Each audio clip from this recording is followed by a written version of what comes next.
हम सब की कोशिश यही होती है कि ट्रेडिंग पे हमारा कोई भी फैसला फैक्ट्स पर मबनी हो, इसमें रत्ती बराबर भी कोई गैम्बलिंग इंटेंशन ना हो। लेकिन मसला ये है कि बहुत लिमिटेड इन्फॉर्मेशन यूट्यूब पे अवेलेबल है, जिसकी वजह से हमें बहुत मुश्किल पेश आती है कि हम अपने इस फैसले पे ट्रस्ट करें। क्या ये फैसला फैक्ट्स की बेस पर है या नहीं, ये बहुत बड़ी मुश्किल है हमारे लिए। और दूसरी प्रॉब्लम ये है कि अगर कोई भी इंफॉर्मेशन हम तक पहुंचती है तो हम उसको एक तावीज़ की तरह समझ लेते हैं कि बस ऑर्डर ब्लॉक की डेफिनेशन किसी ने भी बता दी, वो हम उसको लिख के अपने गले में पहन लेंगे तो शायद हमें ट्रेडिंग हमारे लिए आसान हो जाएगी। ऐसा नहीं है। आपको नैरेटिव एंड कॉन्टेक्स्ट, उस कॉन्सेप्ट के पीछे समझना बहुत ज़रूरी है। इस पूरी सीरीज़ का मकसद ये है कि आपको हर कॉन्सेप्ट को बारीकी से समझाया जाए, उसका असल मकसद और चार्ट पे उसको कैसे स्पॉट करना है ये आपके लिए बिल्कुल क्लियर और आसान कर दिया जाए, ताकि आपको फैसला करने में कोई मसला नहीं आए। आज की इस वीडियो में हम change in state of delivery के कॉन्सेप्ट को समझेंगे कि एसएमसी कॉन्सेप्ट के साथ या स्ट्रक्चर के साथ इसको कैसे इस्तेमाल करना है और कहाँ पे आपको change in state of delivery फैसला करने में हेल्प करेगी। इस वीडियो को एंड तक देखिएगा ताकि आपको change in state of delivery का फ़ायदा और आपके एंट्री मॉडल में इसकी अहमियत का अंदाज़ा हो सके।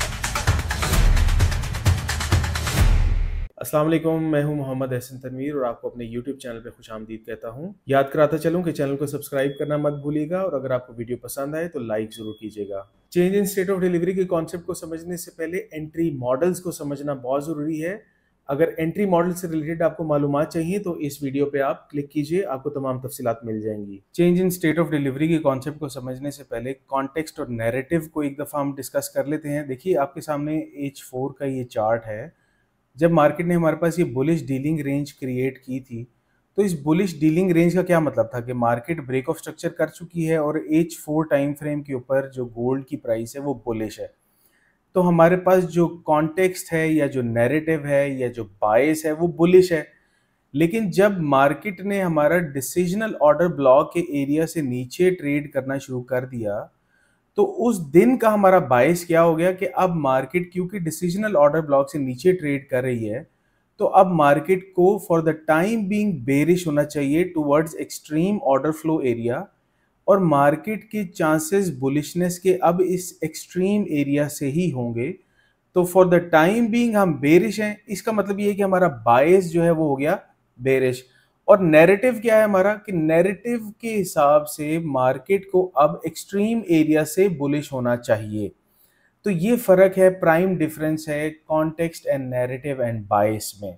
अब जितने भी हमारे पीओआईज होते हैं, बेशक वो ऑर्डर ब्लॉक है या बेशक वो फेयर वैल्यू गैप है या जिस तरह आज हम change in state of delivery को भी डिस्कस करेंगे, इसके भी पीछे आपको कॉन्टेक्स्ट एंड नैरेटिव समझना बहुत ज़रूरी है। Change of character with inducement की जो हमने एक एग्जाम्पल डिस्कस की थी, जहां पे हमने देखा था कि डिसीजनल ऑर्डर ब्लॉक से हमें ये जो सॉलिड 4 आवर की एक ग्रीन कैंडल को हमने ट्रेड करना सीखा था, हम यहीं पे इसी मॉडल पे हम change in state of delivery के कॉन्सेप्ट को भी डिस्कस करेंगे ताकि आपको फैसला करने में आसानी हो सके कि क्या आप इस वक्त इस जगह पर change in state of delivery पर ट्रस्ट करते हुए या change of character with inducement के मॉडल पे ट्रस्ट करते हुए आप क्या ट्रेड कर सकते हैं। 4 आवर के ऑर्डर ब्लॉक पे हिट करने के बाद जब मार्केट ने 1 मिनट के ऊपर चेंज ऑफ कैरेक्टर लेवल से ऊपर ट्रेड किया, तो change of character with inducement model के हिसाब से हमने इसको असेस किया था कि मार्केट क्योंकि एक पुल बैक बनाने के बाद चेंज ऑफ कैरेक्टर से ऊपर ट्रेड कर गई है, तो ये हमारे पास चेंज ऑफ कैरेक्टर वैलिड है।